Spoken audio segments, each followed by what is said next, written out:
Welcome to the special compilation episode of the Cressy, Ontario Landlord Series podcast.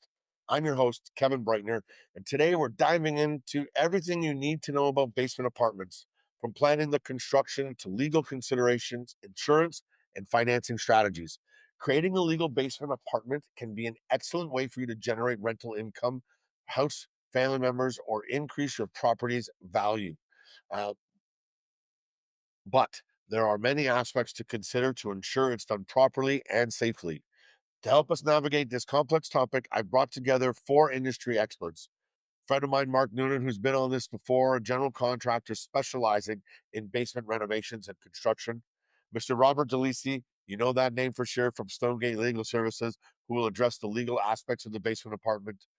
Azita Fahi, who is a licensed insurance broker from Prime Service Insurance, and she'll be discussing coverage and protection for that basement apartment unit. And also, good friend who's been on here a couple of times, Sylvia Ho from cashdem.ca, a financial landlord consultant who helps landlords um, maximize their return by sharing strategies through tax and mortgage implications. Let's begin now exploring the essential first steps when considering a basement apartment, from permits and planning to the legal framework that governs these units. We are going to talk about strictly for the landlord. So it's not a family member that's going to be living down there. We're going to talk about everything from the legal aspect of this. We want to create legal basement apartments. Okay, there's multiple reasons why we want to be in that. Value of your home and everything like that will increase more this way. In case down the road when you're going to sell the property, it'll figure itself out. So again, there's lots of illegal basement apartments out there. I'm not saying that all the basement apartments you're ever going to see, live in, or whatever are going to be legal, but that's how we're going to come at things today. And we're also going to have to talk at things from a general aspect, because again, we're talking to the landlords of Ontario, but you have to remember that in Ontario, there's Ontario law, there's municipal law, and we have to make sure that depending on the area we're working in, that everything is going to meet to their specific code and specifications. So let's bring in Mark right away, and let's start with the main one that we're talking about, and that's that permit, right? How you get started. You're going to need a permit to build your legal basement apartment. I'll let you go from there. Kevin, that's exactly right. I mean, a project like this, they're pretty serious projects. We're taking our most prized asset and we're basically turning it into an income property. And in order to do that, we want to make sure that we're covered. I know you got other people coming in to talk about their areas of it, but the construction part, it's pretty critical that we have a good relationship with the city municipality, wherever we live, wherever the property is located. And we have to have permits. You know, we need to go through their guidance and guidelines. We need to build to the proper standards. And it's not only for tenant safety, it's for the safety of the owner of the house as well. We want to make sure that you're protected. So the first step is to find out what the municipal guidelines are. Each municipality will be a little bit different. And then in order to get your permit, you need to submit drawings. You need to submit certified drawings to the city that would include all aspects that they're looking for in that space to be renovated and comply with the bylaws in the building code. So you want to start with an architect and or a design firm, and there's a few of them out there that specialize strictly in basement design, where they know all the particulars. They're very efficient, they're very effective, they can design a great space, and they first shot cover all of the bases with respect to permits requirements for the bylaws. Those drawings then get submitted to the municipality. There is a waiting period where they go through them and approve them. Sometimes they're sent back to you for modification or review. You make those adjustments, resubmit. Once you get your permits, you're good to go. And, you know, you'll have to build to the content of those permits. But the good thing is once you've got the permits, you got a baseline. You know what you're doing. The scope of the project has been clearly defined, which means that anybody can understand that. At that point in time, you can put your project out for bids to 2 or 3 or, you know, whatever number of contractors you may want to engage with, based on research and recommendations that you've done. And they all have the exact same drawings. They're all comparing their quotes apple to apple, which is really the right way to go about any project. And, you know, put that out for 3 quotes.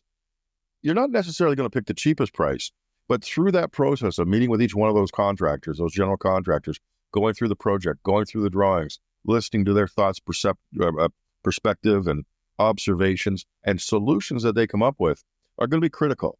And by doing that, and by doing it with 2 or 3 different people, you're going to get a better spectrum and you're going to come up with some new ideas, but you're also going to find out who you're comfortable with. And at the end of the day, it's the contractor that you're most comfortable with, that person, individual company, they're the ones you're going to want to move forward with. Yes. Yeah, no, it's definitely something that we get asked a lot more questions about, right? How can we build a legal basement apartment? Do we have to make it legal? Are questions I get all the time. I'll let you start out, and why don't we just say how you think about legal basement apartments from your end, and we'll get into some conversation Yes, as we go. le legal basements are wonderful. The key is legal basement. The one thing that I see a lot is that people do put people in their basements, whether legal or not, and if they're illegal, the city will eventually come to them and say it must be legal. In regards to the Residential Tenancies Act, whether you have a legal basement or not, that has nothing to do with the RTA. So just to be clear, RTA is for your residential tenancy. If the unit is illegal, such as the doors, the entrances, the windows, all the fire rated stuff that the fire department likes, that has nothing to do with RTA. So we get sometimes landlords calling us saying the city now wants me to either make it legal or remove the tenant so that it's now just a single family dwelling. Well, here's the problem. You do have a legal tenancy. So if you have a legal tenancy, you can't just tell the tenant, I need you to move out. There is no notice that says, I need you to move out. So the only other option would be is considering the settlement option, which we've discussed before is a cash for keys option. Okay. So that's legalities on that. Yeah, because it would be the city telling you that you need to remove the tenant, right? Because of a bylaw situation, not anything to do with the RTA, as you're saying. So you would have to Correct. get the tenant out by negotiation, and then that cash for keys, right, with the mutual agreement is the only way that we know to do something like that. Um, so there was my first question I was going to say that I get told all the time: Can I rent out my basement without legalizing it? Because there are many that are illegal basements out there that people are living in right now, and until one of their neighbors or somebody says anything, or the city finds out because of something, most times they find out Usually it's the tenant, by the way. the tenant Usually it's the tenant. Yeah, when they have an argument probably, right? And they are saying, "Hey, that's listen, correct. I'm living That's here correct. and now you gotta fix it."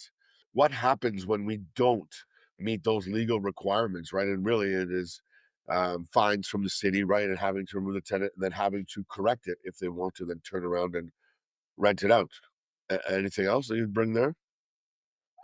Yeah, so I can't get into the legalities of like what the bylaws are because don't get involved in that. All that I can tell you is that, in my personal opinion, if you are going to rent out your basement apartment, it should be legal. It will be a benefit to when you want to sell it because now you can call it a legal basement apartment.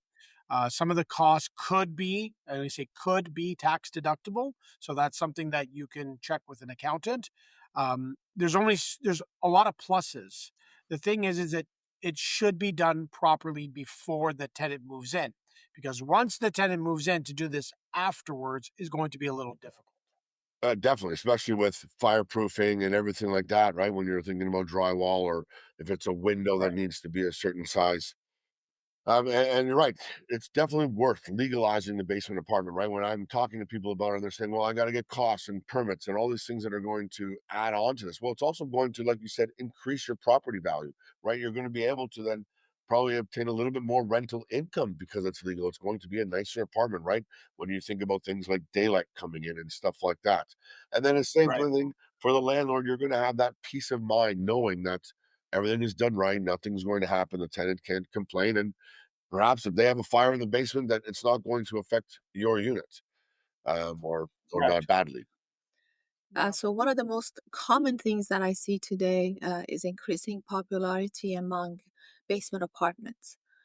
With the mortgage rate the way they are and the rising cost of living, of home ownership, it is only natural to make perfect sense for more people to turn their home into a revenue generating property. And that is whether it's right or wrong, who am I to judge? But we just wanted to make sure that it gets done properly and rightly, and you get yourself protected. What I mostly see happening is people have their basement turned into a separate unit and giving it to their relatives. and they don't think anything about it because a relative is living in the basement.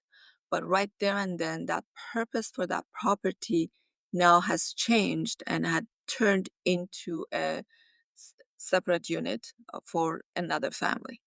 So in the beginning, we may not be charging our relative any rent. They will be participating in paying utility, for instance.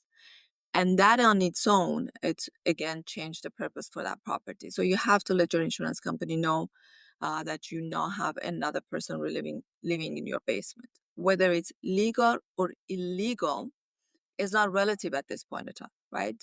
Because I know of you, we've talked about the legal and illegal basement apartments.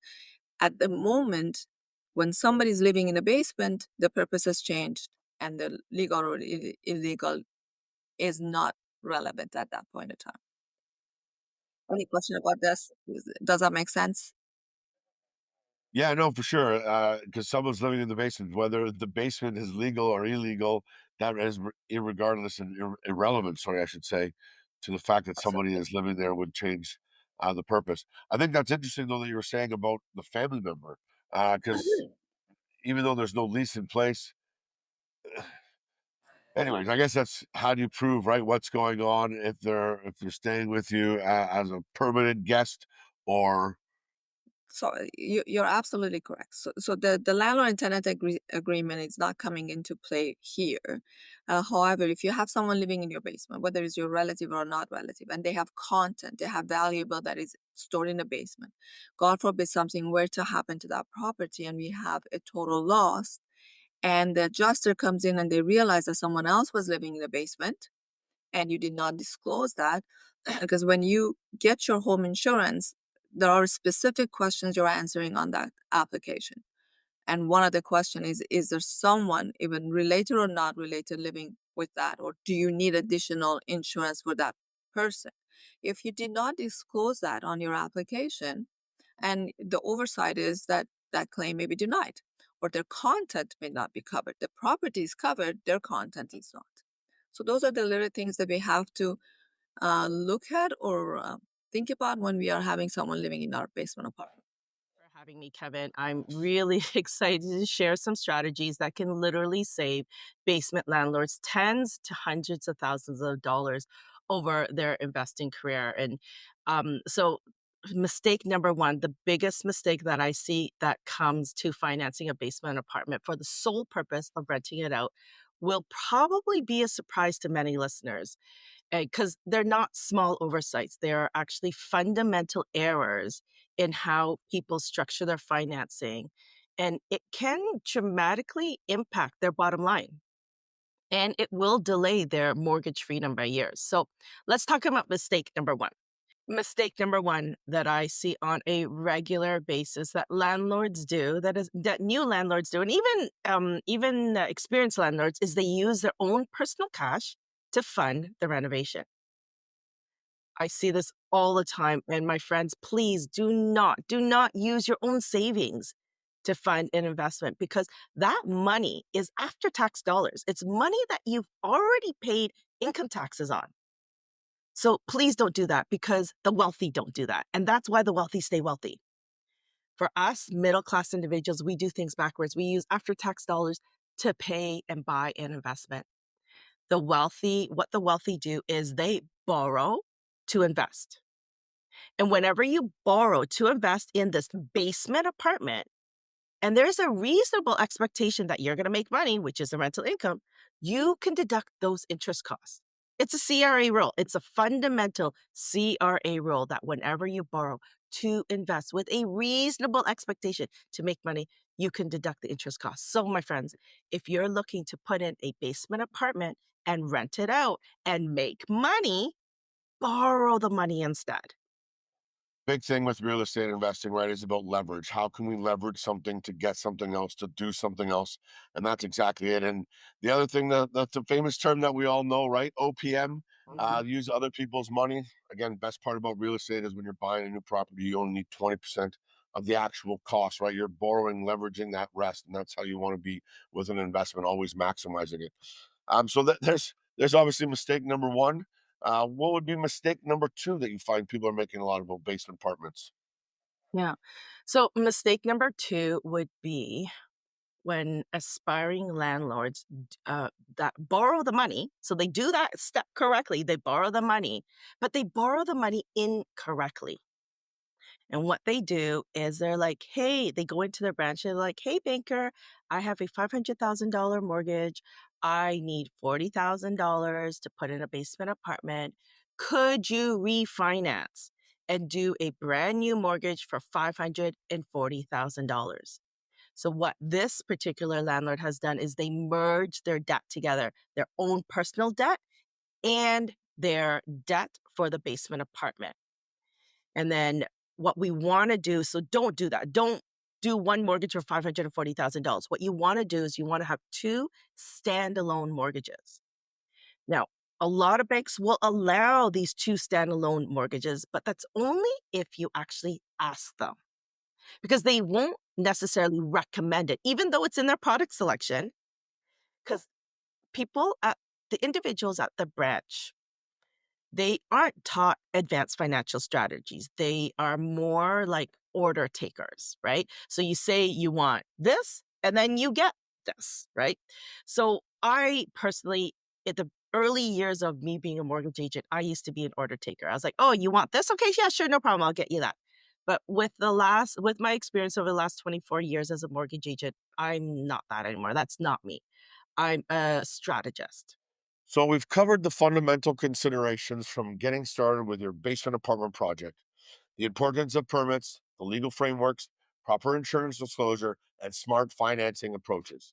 Now let's examine the specific technical requirements you'll need to address during the renovation process, including plumbing, laundry facilities, insurance adjustments, and proper documentation. So we have heating, ventilation, plumbing, right? You're also looking at different types of exits, fire code safety, and different things like that that we have to make sure we're looking at. Why don't we start with the plumbing aspects there in the basement apartment? How is all that going to work? Like, I guess a lot of stuff's going to be roughed in. Hopefully, if we're lucky. What if we have to then create this from scratch and maybe an older home, or what we have to do? How do we start with the plumbing? Well, there's a couple of things there, Kevin, exactly with respect to that. Now, some new homes, you can't build basement apartments right away. Some municipalities want that house to be 5 years old. A lot of people may buy a new home and have the builder rough in plumbing in the basement pre-construction. Don't waste your money on it. They charge you a significant amount of money to do that.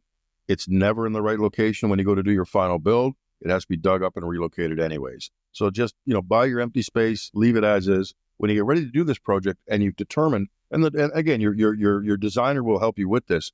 We want to position our plumbing, which would be our kitchen, our bathroom, laundry room, things like that, in locations that make sense to keep costs down. We don't want to be running halfway across the basement with a bunch of, pipes and plumbings and venting and all that when it's not necessary. So we want to design with some common sense and logic for economies. So we design those to be, fairly close to our stacks and our drain points and things like that. And so, yes, so the requirements for a basement apartment are going to be, we need a full bathroom. That's going to include either a tub and or shower. You need a sink, vanity with faucet, and you need a toilet. That is a requirement. You can't have anything less than that in a full completed bathroom. The kitchen will also have to have a sink and a faucet. That is mandatory. All that has to be vented, drained, and supplied. And then the other thing that you're going to need to have is, when it comes to laundry, the tenants will need access either to an independent or a shared laundry room in the space that they have access to.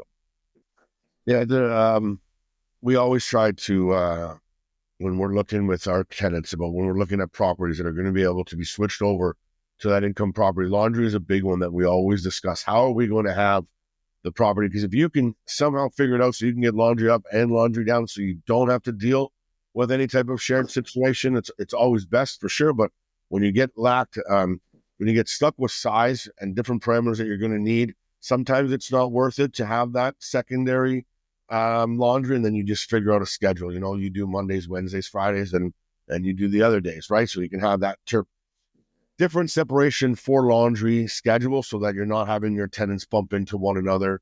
You also have then issues with utilities and stuff like that. We have to get into how they're going to be separated and everything when you have shared laundry situation. There are still some that have no laundry at all and they have to go off-site which again, you're going to have different rental implications that way as well. A lot of people this day and age are definitely You, looking you at. can't you can't go off site with a basement apartment. It's a bylaw requirement. You have to have laundry on site. Interesting. They need access. They need access to laundry, either shared or independent. That is something I did not know. See, there we go. Yeah. Always learning when we do things. Folks, it's not just for you guys out there. I actually learn all the time talking to our experts as well as things come up. I always say you only know what you know and you don't know what you don't know. And that's why it's very important to build yourself around the best team possible to make sure that your experts, your professionals that you're working with understand what their profession is completely, and especially when you're doing something like this. So thanks, Mark. That's awesome. No worries. Now, just on that note, Kevin, there's a bit of an easy way to handle that nowadays as well. We think conventional laundry room roughed in with 220 voltage for our dryer, venting, all these kinds of things. And whenever you do venting outside of a basement, you're usually drilling through block or foundation of some kind, so it can be expensive. But nowadays, our appliances offer an all-in-one washing drying machine. LG and a few of the companies make some beautiful equipment. Everything's done in one machine. It takes a longer time period to do the cycle, but there's no venting required. It's a 125 or 115 volt plug-in, and you just need a typical inch and a half drain to exhaust the water. And so they're very simple to rough in. They're very simple to install. They don't take up a lot of space, and they can even be incorporated in a kitchen as an example. So there are some pretty cost-effective solutions nowadays.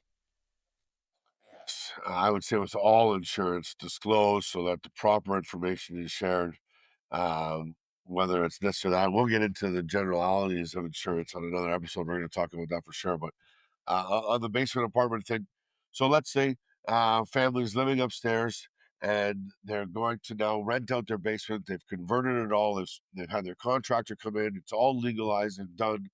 And now they're going to call you and say, "Hey, my insurance is going to change. What is going to happen? How does that all break down for them?" Perfect. So, great question.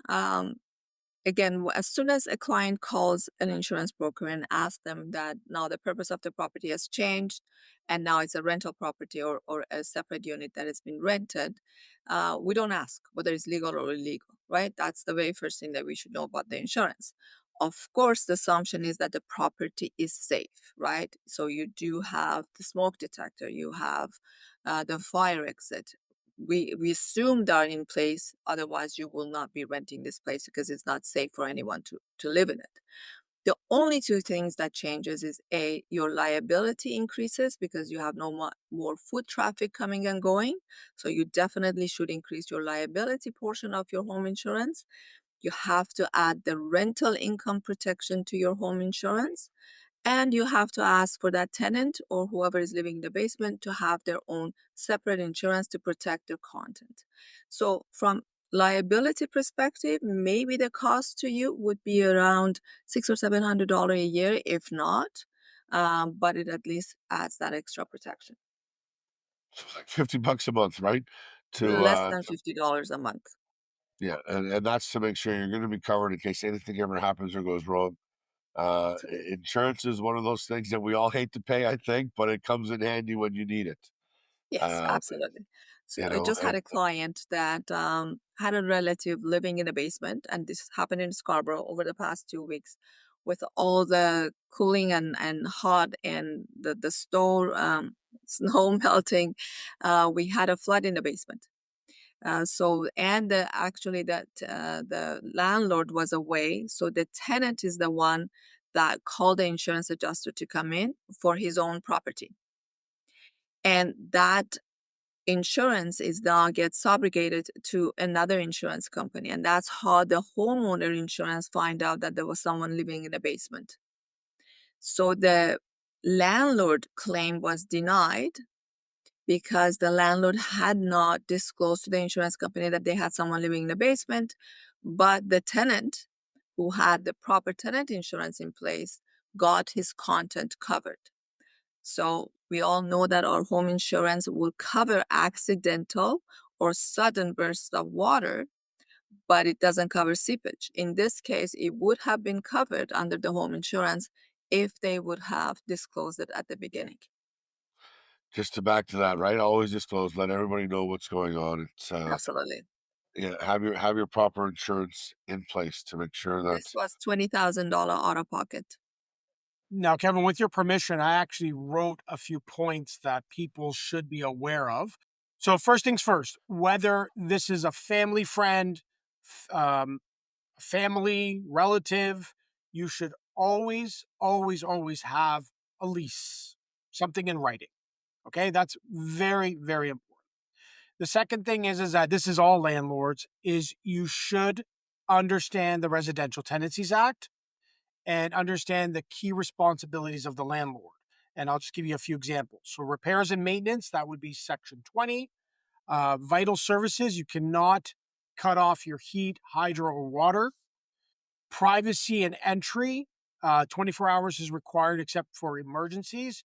And another thing that I see a lot is changing the locks. So if they're changed, the tenant must receive a key as soon as possible. Then there's preparing and leasing your property. Remember that if this is not a family member or a close friend, first impressions do matter. So make sure it's clean, well maintained. Do all the things that need to be done before the tenant moves in. Next would be set a competitive, realistic price. That's another thing that I see that a lot of landlords do. Finding qualifying tenants. So use credit checks, employment verification, rental history, stuff like that. In regards to the lease signing, remember the Ontario standard lease is the lease. Remember, you can only collect first and last month's rent plus a key deposit, but the key deposit should be the cost of the key. Now, let's talk about managing tenants and common issues. Personally, what I do for my properties is that I have a move in inspection. So I document everything that's wrong with the property. Understand that if they do not pay rent, you need to be able to give them the notice for non payment of rent.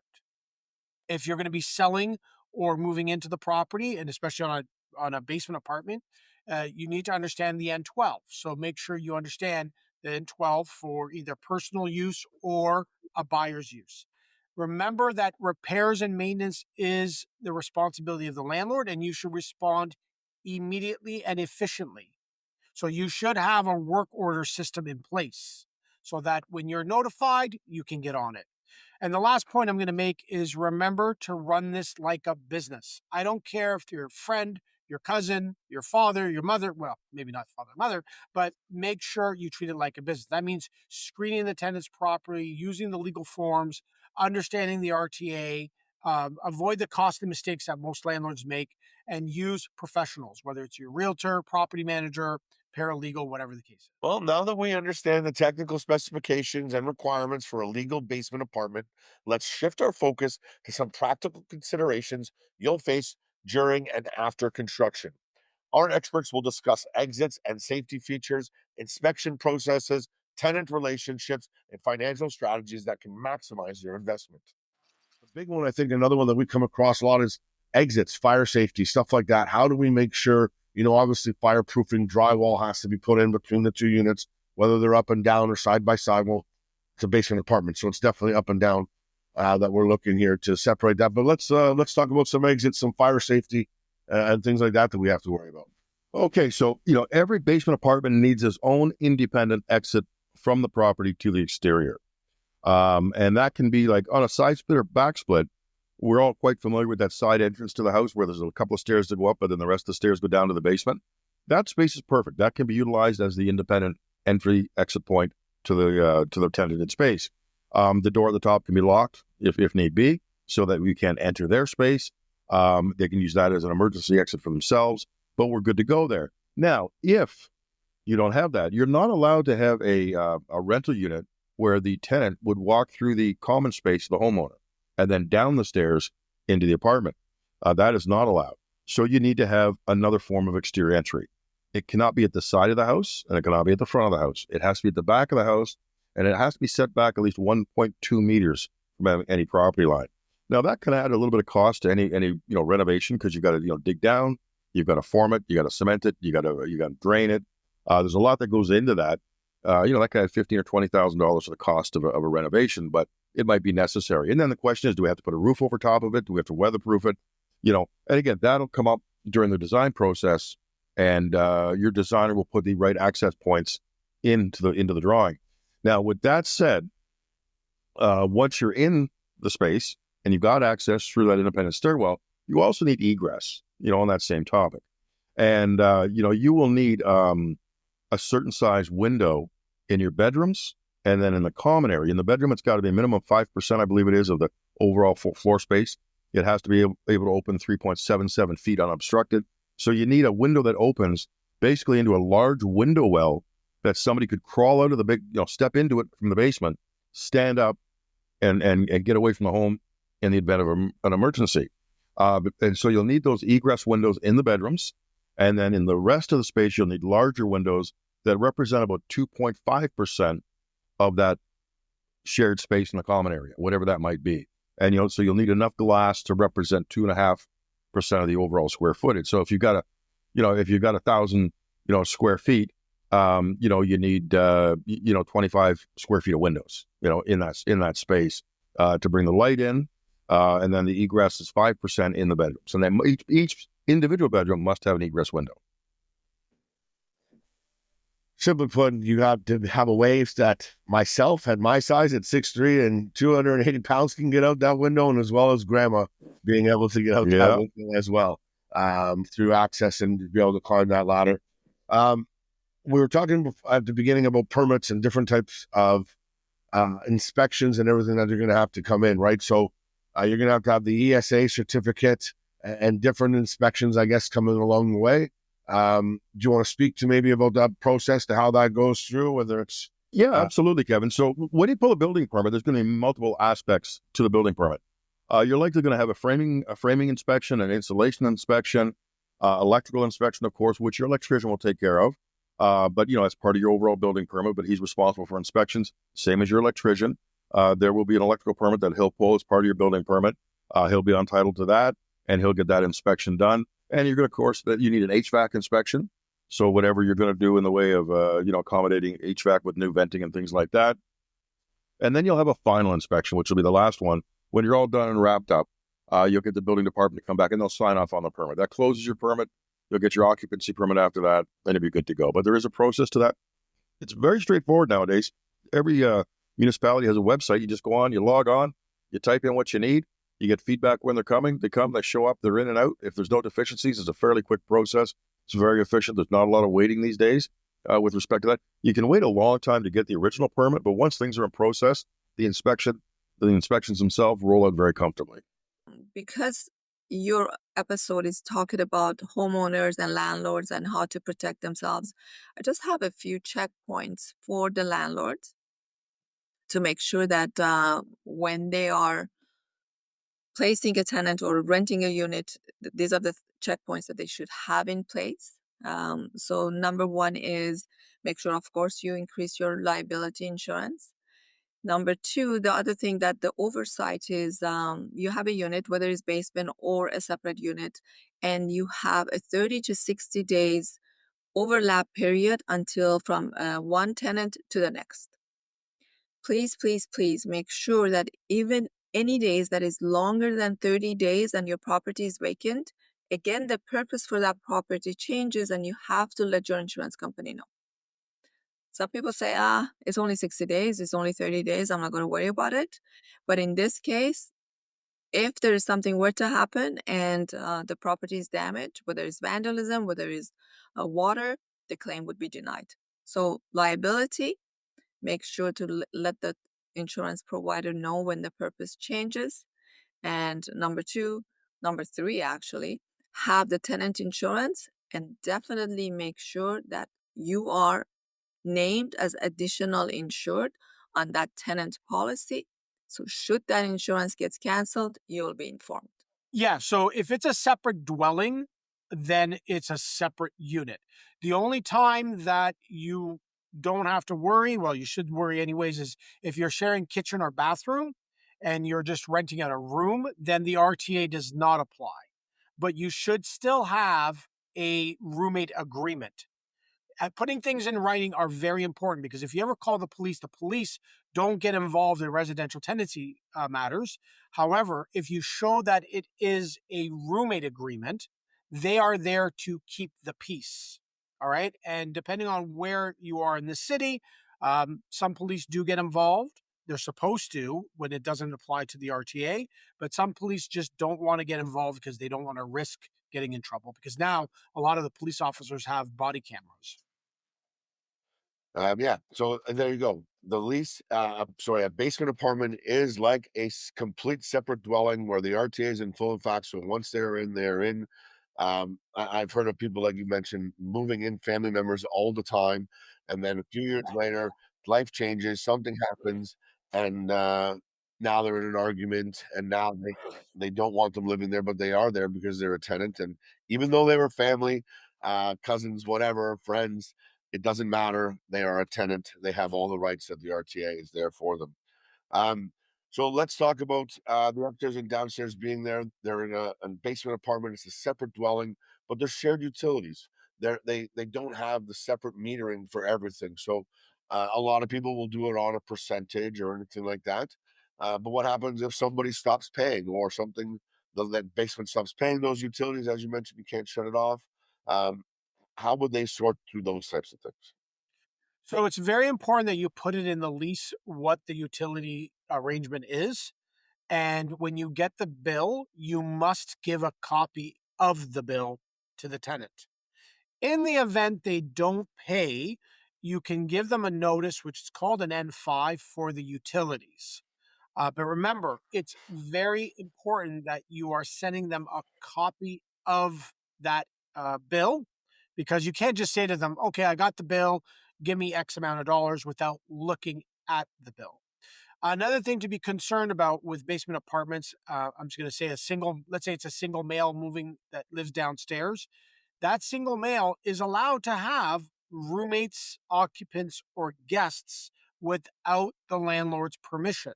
So that means that that could affect the utilities. No, and yeah, so they can move in a girlfriend, they could then get a dog, right? All these things that the single guy never had, and the landlord upstairs or the landlord offsite, whatever it may be, can't do anything about it. These are their rights. They're allowed to do so. Also, if I may, Kevin, if you are looking for a basement tenant, remember the human rights still applies. So you can't discriminate on color, creed, uh, gender, whether they're gay, not gay, black, white. It doesn't matter. So you have to be very careful because that's another thing that we see a lot where people say, I only want white male or I only want Indian female or whatever the case may be. So make sure you understand you cannot discriminate. Mistake number 3 costs landlords the most money, and it's incorrectly running your landlord business. And when I say cost, I'm not talking about $10 to $20 or thousands of dollars. I'm talking about tens to hundreds of thousands of dollars over time, which directly will impact the way how quickly you achieve mortgage freedom. So, Kev, let me just explain to you what they're doing wrong. Okay. So, 99% of landlords, what they do wrong is they take the rental income and they deposit into their bank account. And then from that account, they pay all the rental expenses. So, let me give you an example. Let's take a step back and let's just pretend for 2 seconds that it's not a basement apartment. We're talking about a standalone rental unit. So again, what most landlords will do is they'll deposit the rental income, let's just say it's 1,800 bucks into a bank account. And then from that same account, they pay all the rental expenses for that standalone rental unit. So that standalone rental unit will have a mortgage payment, property taxes, condo fees, and house insurance, right? This is a typical setup, but it's totally wrong. Instead, what they should do is they should apply an advanced financial strategy called rental cash damming. What is rental cash damming? So, as someone that's known in the industry as the cash damming queen, I've helped hundreds of landlords transform their rental properties into cash flow challenges to making them wealth acceleration engines. So, rental cash damming is essentially an advanced financial tax strategy that the wealthy use, but middle class individuals don't know what we don't know. And what rental cash damming does is it maximizes your tax deductions, which eventually results in paying off your owner occupied home mortgage 8 to 12 years earlier than planned. That's right, my friends. So if you're a landlord and you are collecting rent on a regular basis and you have a mortgage against your owner occupied home, when you apply this advanced financial strategy called rental cash damming, you will pay off your home mortgage 8 to 12 years earlier than planned. And this is how it works. When you get your rental income, you put it into a bank account. And then from that bank account, you're going to take that $1,800 in rental income from your basement apartment and you are going to prepay your personal home mortgage. All right. Remember that $500,000 mortgage? You're going to take $1,800 and you're going to do a lump sum payment against your personal home mortgage. And then the next thing that's going to go through your mind, you're like, well, hold on for a second. Then if I took the whole $1,800 and I prepaid my $500K mortgage, how do I pay that $40,000 section? Remember, we separated the mortgage into two sections, one 500, one 440, one $500,000, one $40,000. Well, what you're going to do is you're going to use your line of credit, your re-advanceable line of credit to pay for that $40,000 mortgage portion and any other rental expenses associated to the basement apartment. And by doing this, you're effectively converting non-deductible interest, which is your personal $500K mortgage, into a tax-deductible investment loan on your rental property. And by doing this, by applying this specific advanced strategy approach, it will accelerate paying off your $500K mortgage. And the coolest part about this whole thing, Kevin, is it does not change your family lifestyle or budget. It still stays all the same. All I'm asking you to do is reallocate the way you run your landlord business. Now, having covered the practical aspects of creating and managing a basement apartment, let's explore some advanced topics that will help you optimize your rental unit. We'll discuss heating and insulation solutions, tenant insurance considerations, and how property management can affect your insurance premiums.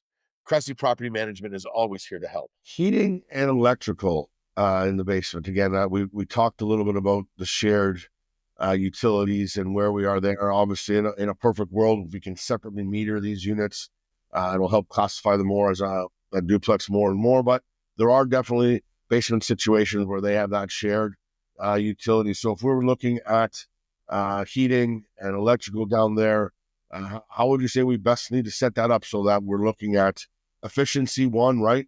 Down in the basement, you are a little bit colder normally. Yeah. That's a good question. I mean, most conventional homes are built in such a way that we've got an HVAC system in the house with typically a propane or natural gas fired furnace, and it heats the entire space.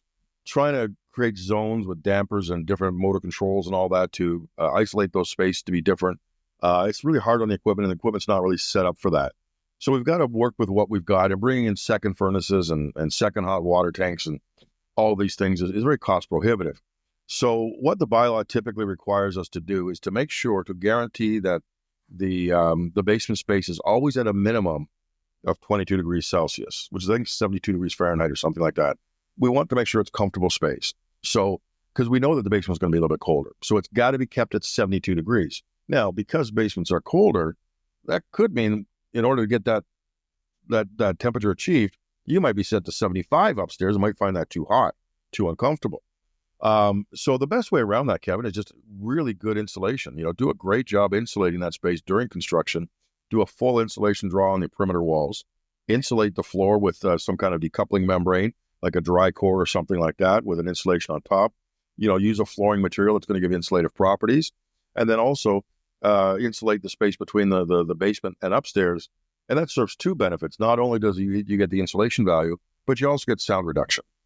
So if you do things like that, you insulate properly, vapor barrier properly, enclose the space, stop the drafts, you'll find it's going to be a lot easier to maintain that temperature. And there'll be more balance between the upstairs and downstairs with respect to that. Yeah.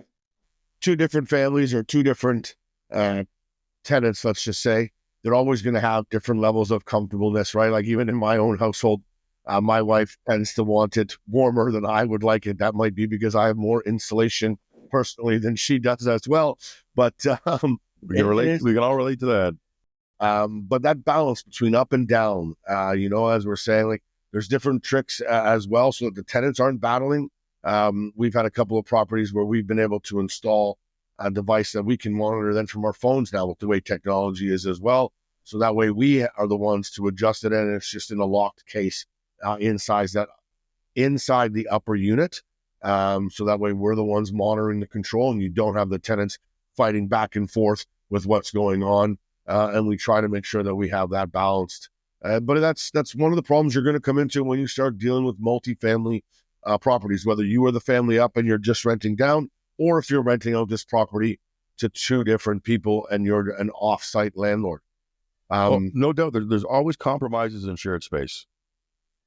Yeah, has to be. There has to be on so many levels. And again, that's just one of the things that when multifamily gets into that, you have to always make sure is lining up is that the tenants, they're going to be able to get along. They're going to be able to enjoy each other's space because the battling amongst one another can sometimes cause a lot of problems.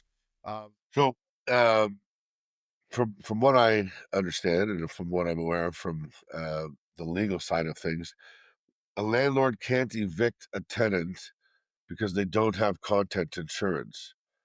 But at least this way you'd be notified, is what you're saying, right? Like, um, Yeah, yeah, that that's way you know. tenancy. 'Cause, yeah, Landlord and when we, tenancy act, that's different. yeah. So whenever we're setting up, at least we get people to have tenants insurance. We can ensure they have it as part of the things that we need to collect before we turn over keys. But once we've turned over keys to them, they can turn around and they can cancel their tenant's content insurance as quickly as they want, which makes no sense to me. It protects their stuff, right? Whether they're Yes. in a condo or a basement apartment or whatever. Content insurance is somewhere around 20-25 bucks a month, I think, and takes care of everything that they own when they're renting something else from somebody else, you know? Um, It's actually very inexpensive. You're absolutely right, Kevin. It's very inexpensive and it protects the tenant. Beside the content, it has additional living expense component into it. So in the water case where you are repairing a basement and the insurance will pay for their accommodation while they're staying at a hotel. So there's a lot of things that goes into a tenant insurance that is there exactly as you said to protect the tenant and add that extra peace of mind for the landlords too. So yes, being named as additional insured would prevent the tenants to cancel their insurance without the knowledge of the landlord. So that's actually a good thing. I'm learning something there too. I say this actually a lot of times. I learned something through every episode myself as well. So if we're going to tell our landlords that when tenant Susan is coming in, uh, would that be for any property? I guess simply right. Whether Any it's property.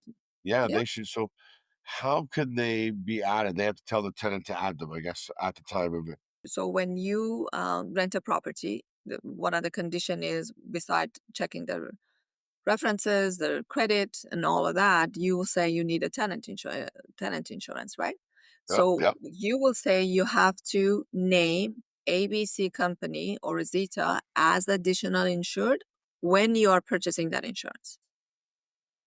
Okay. And that is a standard practice among all the insurance brokers. They know this and they will easily add the landlord's name to the insurance, just the same way that banks want their insurance, their name to be added to the home insurance, right? As a mortgagee. How would the lenders know when you're canceling your insurance? They would be immediately notified by insurance company. And that's the exact same way for the landlords. That's great. I'm going to change that moving forward for sure. That's thank you. Pleasure. Um, yeah. So, is there a difference whether the family's living upstairs with their insurance, or if there is two families and they're living completely off-site, staying in the home? Are we talking about the same home? Are we talking about the basement or separate unit altogether? So, I'm a landlord, and now I have a Oh, duplex where okay. it's up and down basement, and the rest of the home is out that way. Versus me being the homeowner and living upstairs and renting out my basement. Is there a difference from the insurance at all? Uh, No. So if you are not living in the property, it will increase the risk for the insurance company. So if you have a duplex and you rented both upstairs and the lower level, now you have two units that is rented, and the chances are, or the risk of those tenants not caring and maintaining the property the same way you would have, increased your insurance liability.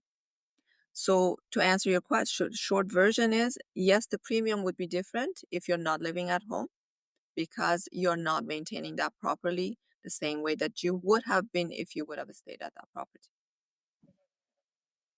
Makes sense, right? Does that answer your question? So yeah, no, it's now a full income property instead of just a supplementary additional dwelling down below you, right? Where Yes. you're there and you have your eyes and ears on the property at all times to what's going on versus having somebody Yes. else. Um, Now, here's one for you. Having a property management company take care of your investment properties, does that? Uh, That does reduce your premium as well. That's another question that we ask as a broker. Are you managing it, or do you have a property manager company that is managing the property? The next question after that is, does the property management have a liability insurance? And the minute you say yes, and then we know that with beside us or beside the insurance company, there is someone else that has skin in the game, and that's why it lowers your premium.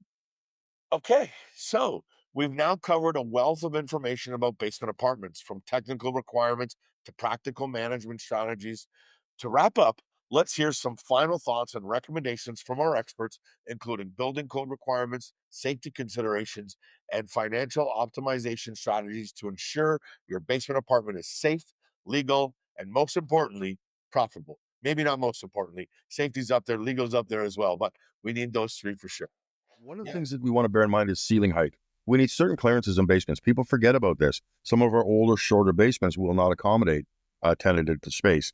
You need a minimum of 6 foot 10 inches and 3/4, over 75% of the area, in order for that to be licensed to comply. You cannot go below 6 foot 4 3/4 inches where there's bulkheads and things like that. So you got to have that much clearance underneath those areas. Um, Fires and safety.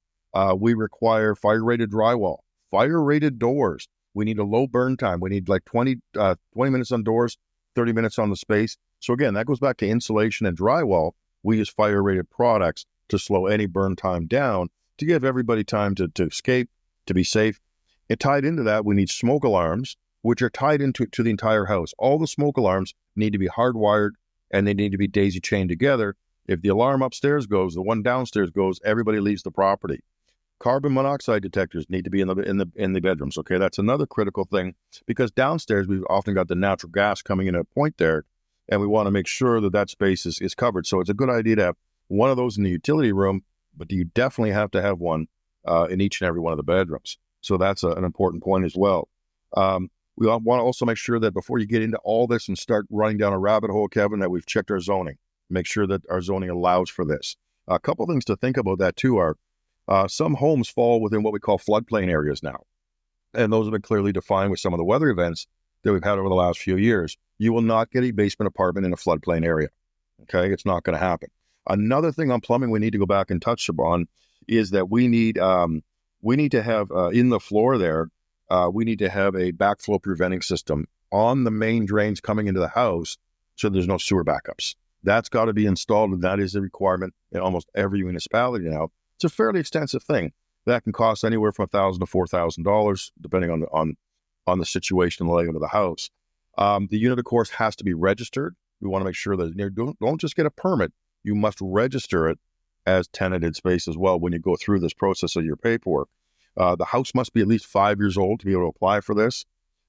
The rental unit, it also must be smaller than the main house. You cannot build a bigger rental space downstairs than the available homeowner space upstairs. Even if the basement was bigger, you cannot assign more square footage to it than what's available upstairs. Parking is another thing to think about. You need at least one assigned parking spot. Okay, that's very, very critical. Another good thing to do is a fire inspection. You want to make sure that you can have a fire inspection done so that you're cleared on that. And any tenant that comes in, you want to make sure that you provide them with proof of legality on your unit. You want to be able to show them that, when they sign their lease, part of your package, we went through all of these building requirements and we've got the right permits, so that they're confident and that they know your situation, just so there's no issues down the road should something arise and they want to somewhat be critical perhaps of what you've done. You've got yourself already, predisposed on that. So those are just some of the things. These are fun and exciting projects, Kevin. As you talked about, I mean, we've got a need for housing these days. People with empty basements who aren't utilizing them. What a great income opportunity, and so it's getting exciting. We have a lot more requests these days. As you know, the reason we're talking about this is because we're doing more of it. And I think it's a great path to go down. I mean, turn your property into a rental property, pay your mortgage, or have someone else pay your mortgage. And this is exciting times for us. Yeah, basement apartments, get insurance, disclose that that's happening, whether it's a family member just living down there as an extra person and you're not thinking about it, let your insurance company know that as well. But if it is a rental property and you are renting it out, obviously make sure they know that this is going on, that someone is down there, has to be safe, should be legal. Obviously, all situations can't be done that way, and we do need housing, and it is what it is, but make sure that it is completely safe for somebody to live in. And yeah, Azina, do you have any final things that you wanted to share with Yeah, anybody I today? just prepared a checklist for basement apartment coverages, if I may. So A, as you said, inform your insurer about the rental unit. Number two, add a rented promise endorsement. So that means you've rented the basement. Number three, include a rental income protection. So you've rented a basement to generate that income. Should something happen, you wanted the insurance company to continue paying you that rent while you're getting your property fixed. Four is increase your liability, as we discussed, because extra foot traffic increases the liability. And definitely add yourself as additional insured on the tenant policy. Notify your provider if your property is going to be vacant for more than 30 days. And the most important piece is make sure that you have a smoke and CO2 detector installed in the basement level or the lower level. For as a financial landlord consultant, I will show you how to set up rental cash damming. Okay. Where we will work together for a full 12 months to ensure there's at least one tax cycle in there to make sure you're doing it properly. Now, rental cash damming is not for the faint of heart. Okay. It's for landlords who are very organized or who want to be organized. All right. So when we work together, I'll give you checklists, I'll give you video training. I'll also give you one-to-one regular personal check-ins with myself to ensure that you're doing it compliantly with CRA. Okay. So to recap, what's going to happen? When you're looking to put in a basement apartment, you're going to not use your own savings. You're going to borrow that money. But when you borrow that money, you're going to have two separate components. One, your regular mortgage, let's just say $500,000, and the 40 grand that you're using to put in the basement apartment. And then when you get the rental income from that basement apartment, say that $1,800, you take that 1,800 and you prepay the 500 grand. And then you use your line of credit to pay for the interest costs on the mortgage payment on that $40,000. And that, my friend, is a blueprint on how to run rental cash damming. If you're interested in learning more, I do have a 1 hour training, Kevin, that will teach landlords how to do rental cash damming. So they can go to cashdam.ca. Now, you're going to put in this podcast. It'll be down below or in the corner. So it's cashdam.ca for the full 1 hour training, and it's cashdam.ca. And that's where you'll get the full 1 hour training on how to properly do rental cash damming. And the final result of rental cash damming is to pay off your owner occupied home mortgage 8 to 12 years earlier than planned and transform your long term wealth building. And that there, folks, concludes our comprehensive guide to basement apartments here in Ontario. I want to sincerely thank our experts, Mark Noonan, Rob Delisi, Azita Fati, and Sylvia Ho for sharing their valuable insights and expertise. As always, we've learned today creating a legal basement apartment involves careful planning, proper construction, legal compliance, adequate insurance, and smart financial strategies. While there may be upfront costs and considerations, a properly executed basement apartment can provide substantial benefits from rental income to increased property value. Remember these key takeaways. Always check municipal bylaws before starting, obtain proper permits, ensure safety features like egress windows and smoke detectors, disclose the rental unit to your insurance company, always use proper legal documentation, and consider strategic financing approaches like rental cash damming. If you're considering a basement apartment for your property, I encourage you to work with qualified professionals who can help guide, advise, and consult you throughout the entire process and help you avoid costly mistakes. As always, thank you so much for joining us, especially for this special compilation episode where we put 4 episodes into this one for you. If you found this information valuable, please like, subscribe, share the podcast with other Ontario landlords. And until next time, I'm Kevin Breitner with the Cressy Ontario Landlord Series. Bye for now. Please remember, while we are professionals, this podcast is for informational and entertainment purposes only. The advice shared may not apply to your unique situation. Always seek personalized advice from a qualified professional before making any investment decisions.